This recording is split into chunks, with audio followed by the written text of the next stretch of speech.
What's up, welcome back to Nowstalgia. Dave here with my 2025 Oscar nominations reaction. I'm going to go through all the Oscar nominees, talk about the surprises, the snubs, the shocks, what we think is the new prevailing narrative as we move forward before the Oscars take place on March 2nd. Of course, make sure you come back a week before the show where I'll do my actual predictions of who I think will win. For now, we're just going to focus on who got nominated and what the takeaways are here. Now, of course, I did my nominations predictions last week, looking at all the Guild nominations, trying to read the tea leaves as best we could. And of course, there's always surprises, always shocks. It's never an exact science. And look no further than Best Picture for that, where most of Best Picture is what we expected. Nominated are Anora, The Brutalist, A Complete Unknown, Conclave, Dune Part 2, Emilia Pérez, The Substance, and Wicked. And then the last two movies are where the surprises come in. Nickel Boys does get nominated for Best Picture. I had talked about that as possible, but I did not predict it. I didn't think the case seemed as strong as it was. That's a great nomination. That movie made my top 10. I love that. So that's awesome. And then the 10th spot, and maybe not actually 10, it might be further up the standings, so to speak, but the 10th spot is I'm Still Here, the Brazilian film that is also nominated Best International Feature Film, which was expected, but I'm Still Here showing a lot of strength, also getting Best Picture nominated. That is not what people expected. What this means, of course, is that other movies that people were thinking about to get into the back half of Best Picture, Sing Sing, A Real Pain, September 5, none of them get nominated. And yeah, I think that's a genuine surprise. I don't think anyone really thought this would happen, and that speaks to the international voting body with the Academy. We had been hearing for a while that the Brazilian campaign for I'm Still Here was very passionate, very strong. It seemed to have worked. Now, following Best Picture, I think it's important to talk about what films were nominated the most. Conclave and A Complete Unknown, 8 nominations. Wicked and The Brutalist, 10 nominations. But leading the pack is Emilia Pérez with 13 nominations. That also, in turn, sets the record for the most nominations for a non-English language film. The previous record was 10 for Roma and Crouching Tiger, Hidden Dragon. This is big news. The strength of Emilia Pérez, the fears about said strength have been realized. Emilia Pérez is probably the favorite to win Best Picture, and that is not a good thing. To me, I haven't seen I'm Still Here yet. I'm seeing that next week. That hasn't really released in the US just yet. But of the 9 movies I have seen in Best Picture, Emilia Pérez is my least favorite of those 9. This is gonna go down as one of the most polarizing Best Picture wins if it does happen.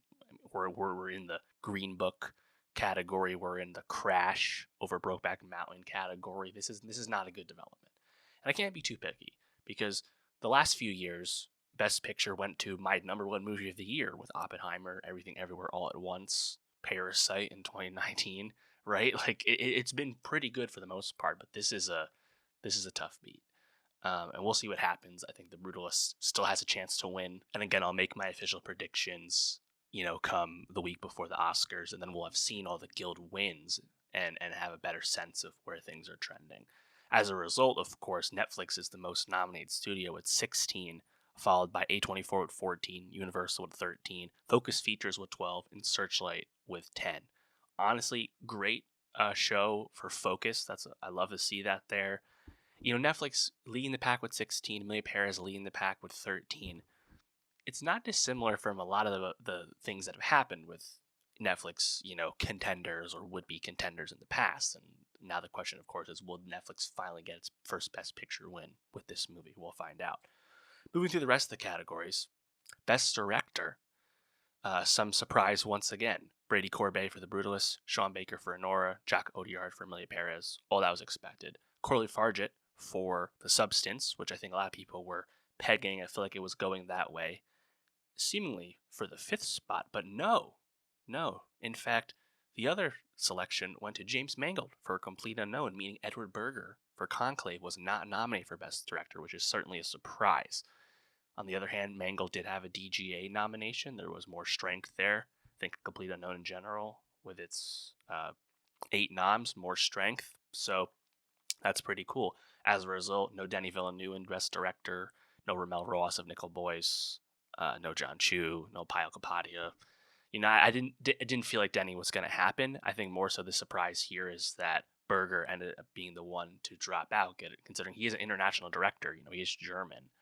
You thought that would have helped him, but no, Fargett mangled in, and Berger out. Best actor, not too much of a surprise. We have Adrian Brody for The Brutalist, Timothy Chalamet for A Complete Unknown, Coleman Domingo for Sing Sing, Rafe Fiennes for Conclave, and the fifth spot went to Sebastian Stan for The Apprentice, meaning Daniel Craig does not get in for Queer. Hugh Grant for Heretic doesn't happen either. I kind of felt like this was going to happen. It felt like there was less momentum behind Craig and more momentum behind Stan. I like it. Also means no Jesse Eisenberg nominated. Best Actress, also not too surprising here. Demi Moore for The Substance, Mikey Madison for Nora, Carl Sofia Gascon for Emilia Pérez, Cynthia Erivo for Wicked, and then the last spot went to Fernando Torres for I'm Still Here. That was something that I was really expecting to happen. I believe that's what I predicted last week. I just wasn't expecting I'm Still Here to also make Best Picture, but the Fernando Torres momentum seemed pretty strong. That did in fact happen. What that means, Marion John Baptiste does not get nominated for Hard Truths. The Pamela Anderson Last Showgirl story doesn't happen. Obviously no Zendaya for Challengers, no Kidman for Baby Girl. Nothing too surprising there. Similarly, Best Supporting Actor, also kind of in line with expectations. Kieran Culkin for A Real Pain, Guy Pearce for The Brutalist, Yora Borisov for Nora, Edward Norton for A Complete Unknown, and Jeremy Strong for The Apprentice, meaning no Stanley Tucci, no Denzel, no Clarence Macklin for Sing Sing. Nothing too surprising with that. Best Supporting Actress, though, this was the one that was the most up in the air, the hardest to predict. Only two people felt safe. Zoe Saldana for Emilia Pérez, Ariana Grande for Wicked. They both, of course, were nominated. Filling that out would be Isabel Rossellini for Conclave, Felicity Jones for The Brutalist, and Monica Barbaro for Complete Unknown. Meaning no Daniel Deadweiler, no Selena Gomez, no Margaret Qualley. That means Jamie Lee Curtis was not nominated for The Last Showgirl, which seemed like it could really happen because there's a lot of late momentum for that with the SAG and BAFTA nominations for JLC, but no. Barbaro getting in, awesome. I love that. Again, Complete Unknown having a lot of strength, Super Bowl deserved. Then Rossellini does end up getting in with Conclave, despite it being a very small, truly supporting part. And Jones getting in, showing more strength with The Brutalist. Pretty good. I think, if anything, if Selena Gomez had gotten nominated here in one of the five, the inevitability of Emilia Pérez would have been more paramount. So at least that didn't happen. So nothing too crazy there in the end. Just we have avoided the Jamie Lee Curtis craze in the end. Looking at the screenplay nominations, this actually is classic, textbook how we think about the screenplay nominations at the Oscars. Adapted, we have A Complete Unknown, Conclave, Emilia Pérez, Nickel Boys, and Sing Sing. Original, we have Nora, The Brutalist, A Real Pain, September 5, and The Substance. In both of those categories, you have movies that didn't make Best Picture or weren't expected to, right? So adapted, Nickel Boys getting in, and Sing Sing as well, which didn't get a Best Picture nomination. Original, you have A Real Pain and September 5 getting nominated for screenplay. So I like this. Substance, I don't know if original screenplay is definitely the biggest strength of that movie necessarily. It's quite a long movie after all. Nonetheless, I think it's fine. I really do love the recognition for Nickel Boys and Sing Sing and adapted. So yeah, overall pretty good. Animated feature film, this is kind of in line with expectations as well. There was the three obvious picks, Flow, Inside Out 2, and The Wild Robot. And then kind of by default, the last two spots went to Memoir of a Snail and Wallace and Gromit, Vengeance Most Foul. More so because those last two spots couldn't be taken by anything else. A lot of the other big high-profile stuff wasn't super well received, like your Moanas, Kung Fu Pandas, Despicable Me's, etc. So that kind of just played out the way it was going to play out. No big anime film to pick this year. Cinematography, also pretty strong. You have The Brutalist, Dune Part 2, Emilia Pérez, Maria, and Nosferatu. Emilia Pérez getting in with cinematography, tough beat, a lot of strength for this movie down the line. Love seeing Ed Lockman get in for Maria. That ends up being that Pablo Larraín movie's only nomination. Justly earned, though. Nosferatu also getting in, Jaron Blaschke. Again, that movie looks fantastic. Of course, Greg Fraser for Dune, Lowell Crawley for The Brutalist. Four of those five. Great picks. Costume design, you have A Complete Unknown, Conclave, Nosferatu, Wicked, and Gladiator 2, which I'm happy to see represented there. Film editing, of course, is an important category when we talk about contending for Best Picture. It is kind of what we would, I think, assume would be most of that, top tier here. You have Nora, The Brutalist, Conclave, Emilia Pérez, and then Wicked. I would have thought maybe Complete Unknown would have been a better pick for editing there, but yeah, Emilia Pérez being in editing, not ideal. But Brutus is there as well, so Honora's there as well. So we have a chance here. Makeup and hairstyling, A Different Man, Emilia Pérez, Nosferatu, The Substance, and Wicked. Obviously, A Different Man, Nosferatu, The Substance, and Wicked make a ton of sense in this. I guess Emilia Pérez works as well, given the transformation that Carlos Sofia Gascon's character goes in throughout the film. So I guess that's a pretty sound category all around. Original score, we have The Brutalist, Conclave, Emilia Pérez, Wicked, and The Wild Robot, meaning Challengers does not get in, which is such a tough beat. I think it's a huge miss, to be honest. They wanted the Globe, which was nice and all, but man, I think to not get recognized here is kind of brutal, to be honest. Then again, The Wild Robot being nominated for score stands out even a bit more because it wasn't nominated in Best Original Song. The Maren Morris song does not get nominated. In its place, we have the two Emilia Pérez songs we expected to be here.